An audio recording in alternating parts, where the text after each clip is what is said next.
Bonjour à tous. Bienvenue à Lingopai News in Easy French. Aujourd'hui, nous vous présentons les principales actualités de ce vendredi 30 janvier 2026.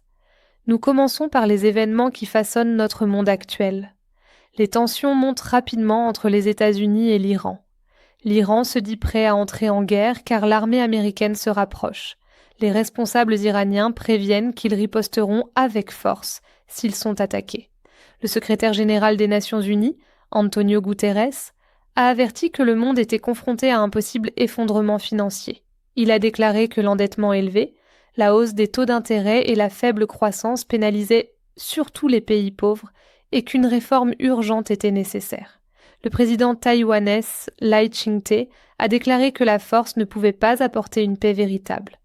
Dans une lettre adressée au pape Léon, il a averti que la pression ou la violence augmenterait le danger et nuirait à la stabilité dans la région. Passons maintenant à l'actualité sportive. Carlos Alcaraz se qualifie pour la finale de l'Open d'Australie. La star du tennis a joué pendant 5 heures et a finalement battu Alexander Zverev. Les équipes de football du Sénégal et du Maroc sont en difficulté.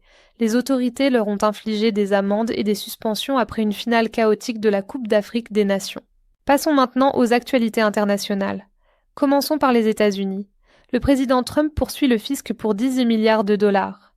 Il affirme que l'agence a illégalement divulgué ses documents fiscaux privés. Une voiture autonome a percuté un enfant en Californie. La voiture appartient à la société Waymo. Le gouvernement mène actuellement une enquête sur l'accident afin de déterminer si cette technologie est sûre. Passons maintenant à l'Amérique latine.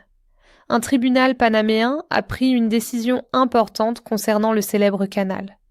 Les juges ont déclaré que la Chine ne pouvait pas contrôler les ports du canal.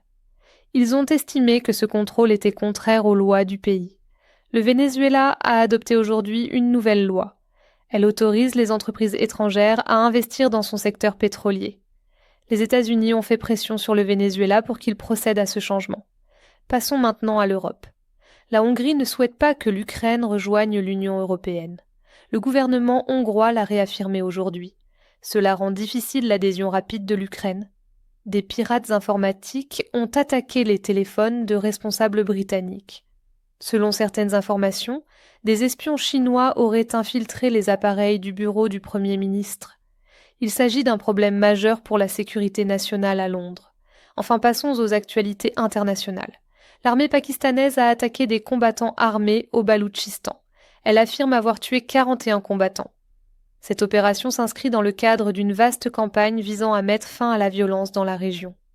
Au Soudan, des témoins affirment que des combattants paramilitaires ont enlevé des enfants pendant et après la prise de contrôle d'Al-Fashir, au Darfour.